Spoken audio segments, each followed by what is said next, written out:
Hey everyone, today's video is going to be a little bit different. I thought I would share how I prepare for a makeover, how I come up with ideas, how I create a mood board, and basically just walk you through the whole process. I'm going to make over a small kitchen soon, and I decided to use that as an example to show you guys everything. So first, obviously, I need to see the space in advance before I decide to do anything. Normally at this stage, I just use my phone to take some photos of the space. I also measure everything. This is a really crucial part of the process. I need to make sure that every piece I buy will fit in the space. Then I start planning. I like to always go through Pinterest to get some inspiration, or if I do a space for someone else, they can send me some inspo photos too to get an idea of what they want.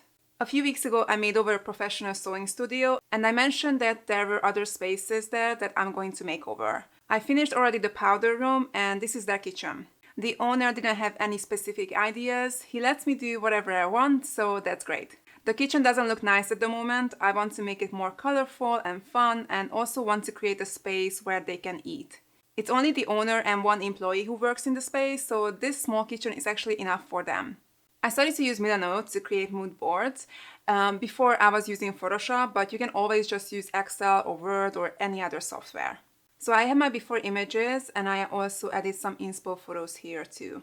I used mostly green in the sewing studio and the toilets, so I will use a similar color palette in the kitchen too. On the walls and the ceiling, I will go for Morning Dew by Benjamin Moore, which is a beautiful light green color.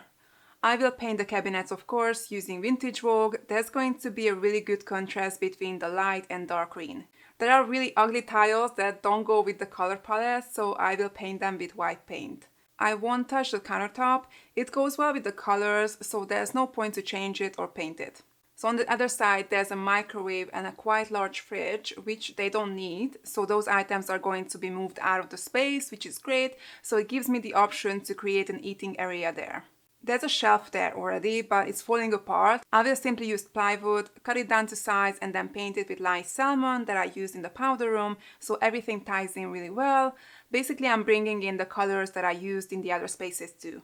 So once I have the basic idea, I have the color palette, I know what decor pieces I need to get, I start looking for them, or if I need furniture, but in this case, I don't. I do that mostly online, or I love shopping at TK Maxx. They always have really good pieces for a great price. I also like to buy decor items at H&M Home. This is the part that takes a really long time, sometimes days or weeks, because I always want to find the perfect item that will look good in the space, goes well with the color palette, and also not expensive. Sometimes I buy a few extra things just to make sure that I have options, and I just return the ones that I won't use. So here I will add a shelving unit on the wall. I will probably add some jars for teas, coffee, sugar. I also want to add a picture on the other wall. I have two options. I will see which one I'm going to use. And of course some small accessories to make the space nicer. I forgot to mention that the handles on the cabinets, normally I would just spray paint them, but I don't like that the handles are not the same, so I will just replace them with plain black ones that I got from Amazon.